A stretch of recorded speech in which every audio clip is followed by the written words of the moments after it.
আর একদিন রাতে তার প্রার্থনা উত্তর মিলল। ঘন কালো মেঘ জমতে শুরু করলো চারিদিকে, আকাশে বিদ্যুতের ঝলকানি দেখা গেল এবং হঠাৎ মন্দিরের সামনে ঝড়ের মতো এক শক্তির আবির্ভাব হলো। সেই শক্তি ছিল স্বয়ং মা কালী নিজস্ব, কিন্তু এই রূপ ছিল ভয়ঙ্কর।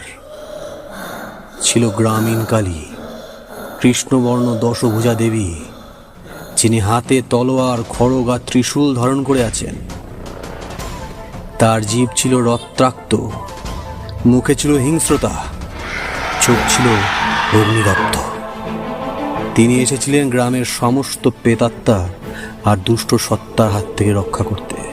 মা কালী প্রথমেই সেই কানলাগিনীর সন্ধান করলেন।